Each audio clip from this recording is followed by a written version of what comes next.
Has LSU football found its next wide receiver one? You are Locked On LSU, your daily podcast on the LSU Tigers. Part of the Locked On Podcast Network. Your team every day.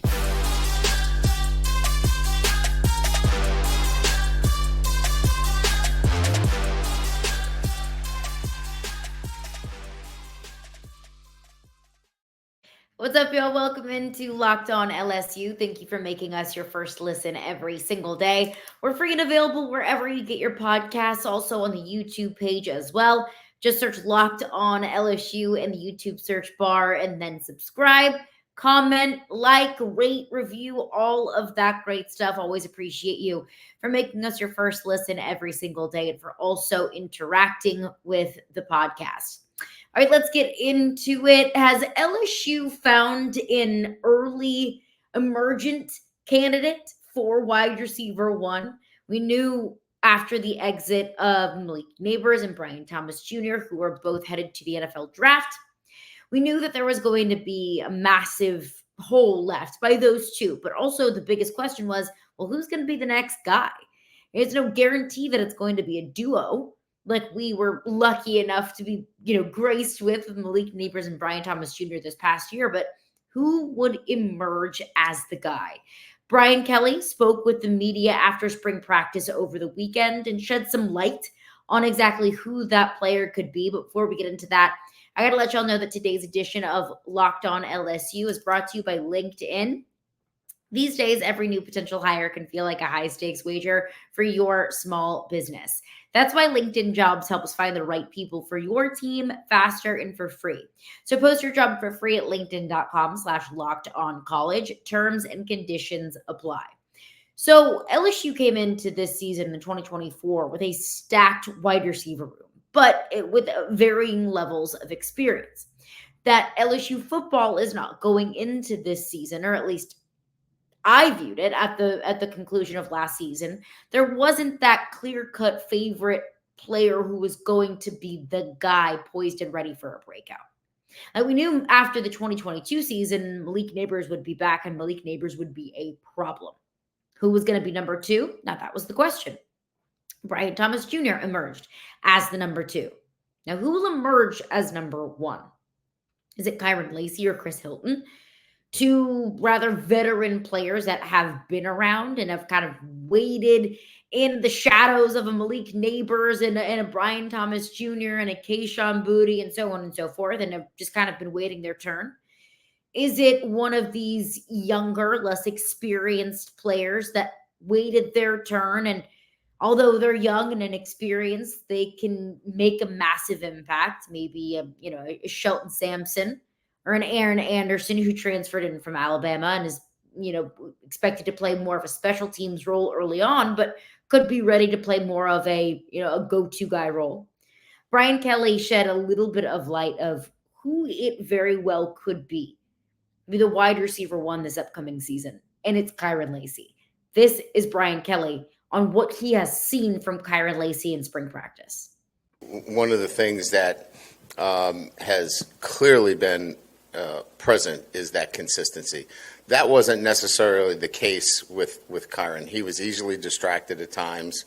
And I think what has happened here more than anything else is he has found the right zone to be in as it relates to practicing and preparation. I think he learned a lot last year watching Malik and BT and the way they came to practice every day and how they performed, and said, I can do this too. And I'm really proud of him and happy for him, because he's going to have a breakout season because of it. I can see just the way he takes over a practice now in terms of his ability based upon having a Malik Nabers and a Brian Thomas, how that's going to translate into great success for him. And it wasn't just that Brian Kelly touched on in his press conference. He continued later on. A question was asked, offensively and defensively, a player that you've been really pleased with so far in spring practice. He said defensively, Major Burns.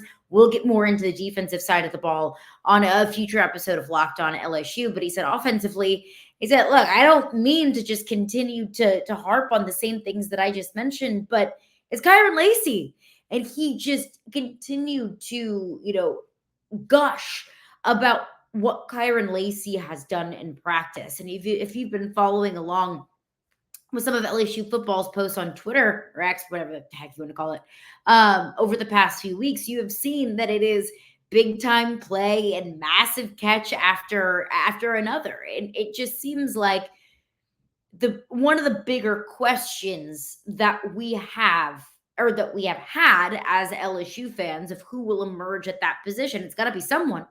I was never worried about if that person was on the roster. I was more so curious, okay, who's it going to be? At least today on April 8th, just a few days removed from LSU's spring game coming up in Tiger Stadium on Saturday, the early favorite, the early leading candidate in the clubhouse is Kyren Lacy. And frankly, by the sounds of it, by the looks of it, of what we've seen from posts from LSU football, and I'm not able to be at spring practice, but also the reports of those who are able to be at spring practice, all signs point toward Kyren Lacy. So I can step away from spring practices so far. And we heard from Joe Sloan, who gushed about Kyren Lacy, and Brian Kelly several times throughout spring practice. And I feel confident in saying, at least today on April 8th, that Kyren Lacy is going to be your number one receiver. That Kyren Lacy is going to have a breakout season this upcoming season, like we saw from Brian Thomas Jr. this past year, like we saw from Malik Nabers the year before.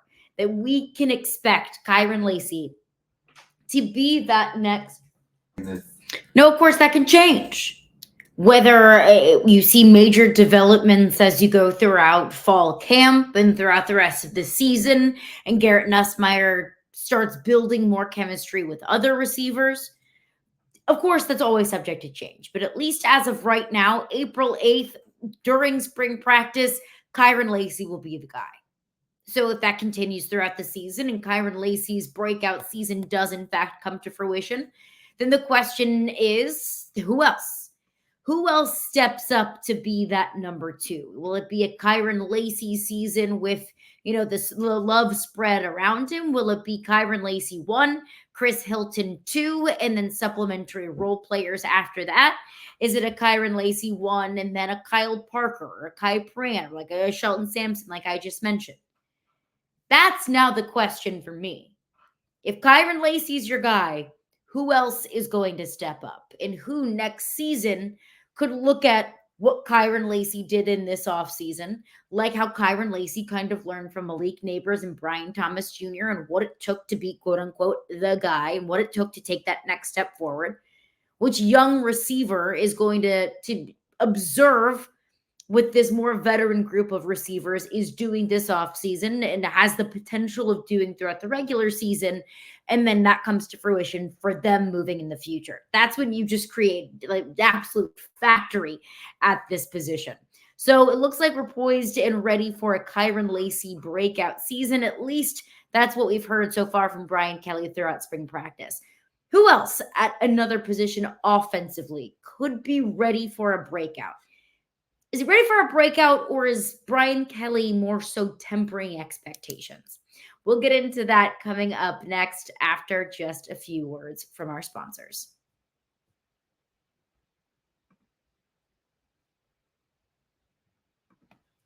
All right, I want to tell you about LinkedIn Jobs.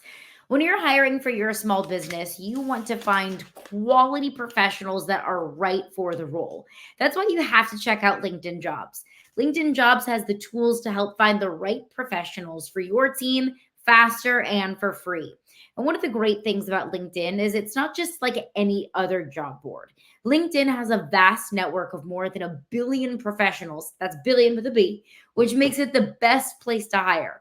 It also gives you access to professionals that you cannot find anywhere else. So LinkedIn does all of that while making the process easy and intuitive.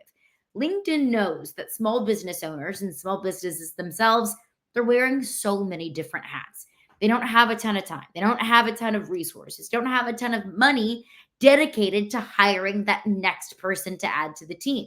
So LinkedIn is constantly finding ways to make the process easier, make the hiring process easier.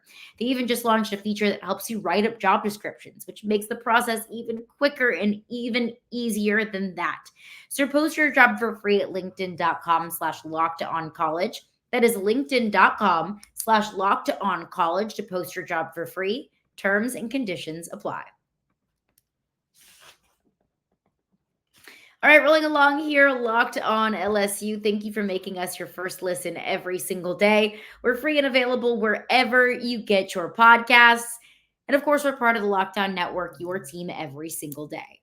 Are you watching Fox Sports or ESPN on your TV all day? Do you have to turn down the volume with all of that shouting? Make the switch to Locked On Sports today. It's a free 24/7 sports streaming channel programmed for you every single day to bring you the biggest stories without all of the screaming.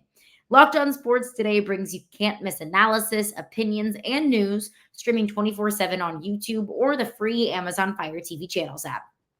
It's part of the Locked On Podcast Network, your team every single day. All right, rolling along here, Locked On LSU. Brian Kelly says, hey, get ready, get prepped and ready for a potential breakout season for Kyren Lacy, because throughout spring practice, everything that Brian Kelly has said is, he's that guy. He's made that leap forward.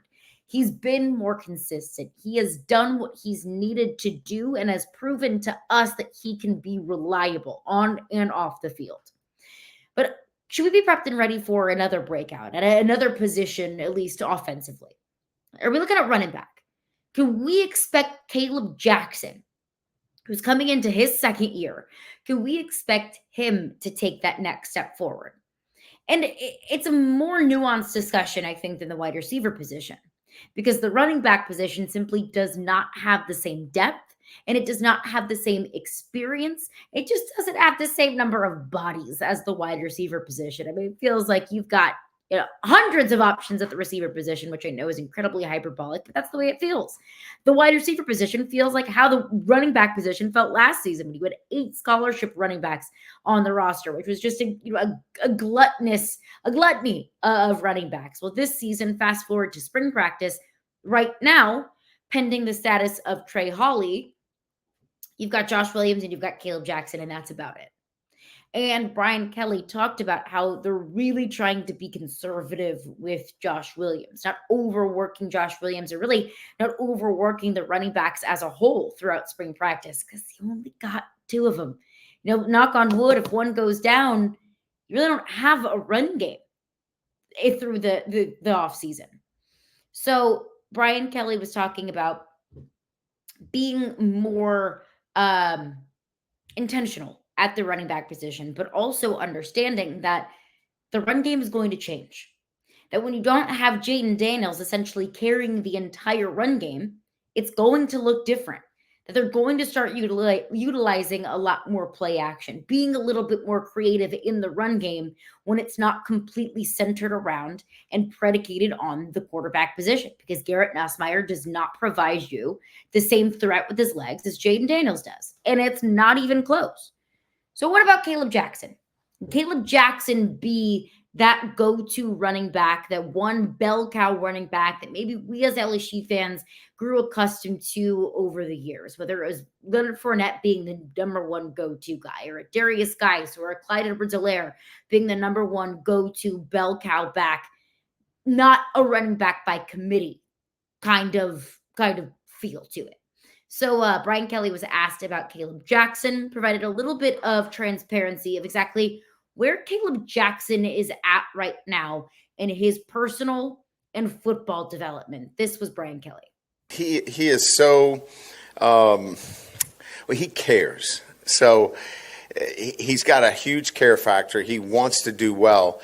What we've been balancing here is his workload. As you guys know, we have 2 scholarship backs in spring ball, and so we want to be careful with Williams, because he's a guy that is so important to us, and we don't want to put him in any compromising situation. So you can imagine his workload has been difficult on him. He's a big back. He's growing into his body.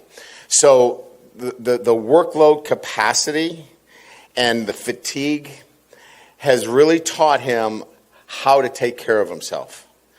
He's understanding how to eat better, how to hydrate, how to recover. And those are great things, right? I mean, because he cares so much, we'll catch him up on, blitz protections and things of that nature. This is how he takes care of his body. So that's where we're at with him. That's the chapter that he's going through. And I'm fine with it because he's learning so much about himself right now. I think those are kind of interesting and frankly transparent comments from Brian Kelly of, look, he's just right now learning how to take care of his body, how to learning what's expected of him to stay available. Because what's your best ability? It's your availability. So I think those are interesting comments from Brian Kelly and a very different feel from what we heard about Kyren Lacy, which leads me to believe maybe we should, I'm guilty of it, of being excited about what Caleb Jackson can add to this running game, being really encouraged about the small sample size that we've seen from Caleb Jackson, that maybe he's just not quite there yet. Maybe he's not quite on the precipice of breaking through. And maybe he is, because look, we got a lot of time. Okay. It's April. Like we don't start playing football games until September. So if where he's at in the process right now in April is learning how to take care of his body, learning how to sleep, how to drink water, how to, eat the right diet, learning what he needs to do so he can be at 100%. And so that just makes him that much more prepared for fall camp so he can kind of graduate from there, learn how to better read defenses or better learn how to do whatever it is that Joe Sloan and Cortez Hankton are going to ask of him. Like, of course, that's absolutely on the table. But I think right now where it stands, just from what Brian Kelly is saying about Caleb Jackson, like, let's walk before we run. Like, let's let him understand what he needs to do so he can stay available and he can be, the best that he can possibly be behind closed doors before we ask him to be the best he can possibly be on the field. Now, that is, frankly, if he's not ready for that ascension or for that breakthrough, that's a little bit concerning because I don't know who's going to be there at the running back position, frankly. You have Josh Williams, but is Josh Williams really going to be your best option, your only option and your main option at the running back position? I don't think that's sustainable, especially in an LSU offense that won't have the running threat of the quarterback. So where do you go from there? There's nothing that you can do to change the Trey Holly situation. Brian Kelly mentioned how he was optimistic about the situation, how they could even see him come back and get back into the fold, ideally, hopefully sooner rather than later, but it's out of your hands. It's in the hands of the law at this point. Do you go out and find another running back in the transfer portal once that spring transfer portal window opens up here in just a couple of weeks? I think that is inevitable, and I think that's probably necessary. You just need numbers and you just need bodies because hope is not a strategy. You cannot hope that things are going to work out with Trey Holly. And if they do, you cannot hope that he is just ready to bounce back right into football shape. You cannot hope that Caleb Jackson can be that go-to guy and be ready to ascend this upcoming season and have that be your one strategy. I can hope that. We all can hope that. But you can't put all of your eggs into that basket. So interesting comments from Brian Kelly about Caleb Jackson. Again, it's early and he is young and he could be exactly on the timeline that he needs to be on. But I think the major anxiety that stems from that position is just the lack of depth, which existed before we heard this about Caleb Jackson and before Brian Kelly kind of shed a little bit of light of where he's at in his development. And of course, that's the same feeling afterward.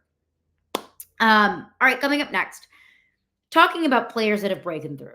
I think that may be the poster child for breakthrough players, at least in the last couple of years, and at least in the Brian Kelly era. Malik Nabers is the poster child for that.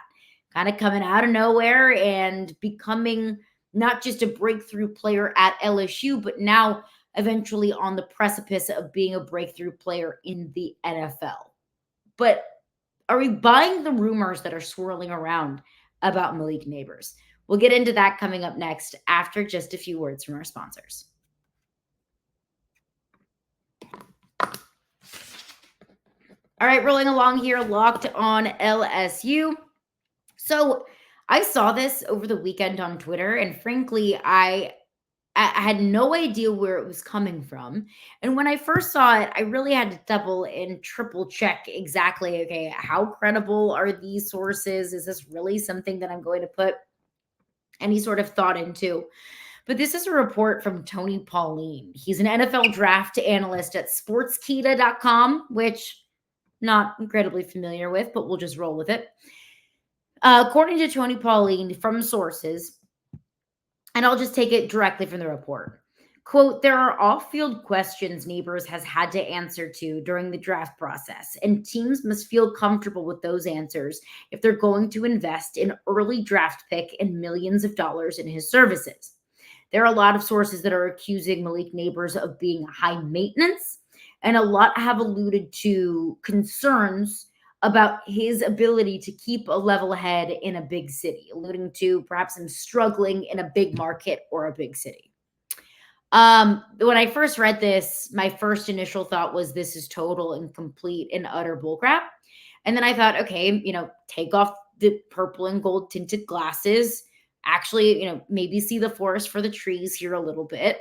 Is there actually a concern here with Malik Nabers? And the more and more I think about it, the more and more I think, yep, that's total and utter bullcrap. Because it is just classic NFL draft time fodder. And, these stories that seem to come out every single year about these players that, just random anonymous sources speak about these concerns that really have no merit to them. Because in this entire report, there's not a single shred of evidence and not a single example alluding to why Malik Nabers would ever struggle in a big market or is any more high maintenance than any other wide receiver out there. I work every single day with a former NFL wide receiver. He played in the NFL for 15 years. I talked about this with him, and he said, first of all, show me one 21, 22-year-old kid who plays that position specifically, but really who plays football for a big program and is on a big stage and has already earned hundreds of thousands of dollars, if not millions of dollars in NIL. Why don't you show me one that's not a little high maintenance? That's just football players are. But also show me a tangible example of why it's beyond just the norm, of why it would ever be a problem. If you're not going to give me an example, then I don't want to hear it. Because what it just sounds like to me, frankly, and let's not be naive, these things happen. What it sounds like to me is a team, a general manager who might be picking outside of what I'll call the Malik Nabers area of the top 8 to 10 picks in the draft, a general manager desperate for Malik Nabers services and unwilling to trade up to draft those said services, and is putting out these stories in hopes that it'll scare general managers away and the player will fall to them. I don't know if that's the case in this instance with Malik Nabers, but let's, again, not be naive. Unfortunately, those things happen. And we see stories like this come out every single year. Last year with CJ Stroud, it was the S2 cognition test. And if you don't remember that, it's this test that a lot of the quarterbacks in the draft take, and it basically tests your reaction time, your ability to read defenses. And CJ Stroud didn't just not do well, like he tanked it. It was horrible. And the creator of the test came out and said, I'm not going to leak the scores, or I'm not going to give out the scores, but somehow those scores were leaked. I think that it would be fair to venture that there was perhaps a team, a GM, that wanted CJ Stroud to fall into their laps. It happens, and it happens every single year. And honestly, I think it sucks. I think it sucks that you're playing with the fortune and the fate and the future of these young people when all they want to do is just play football. All they want to do is just go out there and do what they love and do it for a living. I have no reason to believe that there are any character concerns about Malik Nabers. In fact, everything that I have heard about Malik Nabers, everything that I've interacted with Malik Nabers, it's been overwhelmingly positive, and he's been incredibly humble. Is there a sense of confidence An ego? Absolutely there is. Again, show me a player who doesn't. Malik Nabers doesn't stand out to me in that right for any negative reason whatsoever. So all of these stories, I think it sucks. I hope it doesn't affect Malik Nabers' draft stock, because I would hope that any other general manager or any other, power that be that's selecting their future wide receiver in the upcoming NFL draft isn't turned away by this ambiguous and frankly shallow report coming from someone who sounds like they have a source. Who that source is, I don't know. Is it somebody coming within the LSU camp that would actually have an inside track to what Malik Nabers' draft interview process has looked like? I don't know the answer to that question, but it very well could not be. It very well could be a source that maybe isn't very credible and maybe does have bad intentions. So that's what I hate about this time of year. I love this time of year for so many reasons, but that is the one that really just does me and that really just frustrates me. So I hate that Malik Nabers, if this is in fact all just cooked up drama this time of the year, I hate that for Malik Nabers' sake, but I still very much so anticipate him to be top 5, top 8, top 10 pick in this upcoming draft. And I expect him to be really good at the next level. So unfortunate that's happened to Malik Nabers, but if it becomes a thing, then that's when I'll have a real problem. But that's going to do it for me today. Thank you for making Locked On LSU your first listen every single day. We're free and available wherever you get your podcasts. Coming up on tomorrow's edition of Locked On LSU, let's flip to the defensive side of things, because Brian Kelly shed a lot of light of what this upcoming season could look like defensively, some changes defensively, and who to watch, who's taking those steps forward. Like we mentioned with Kyren Lacy, who's taking those steps forward on the defensive side of the ball. We'll get into that on tomorrow's edition of Locked On LSU.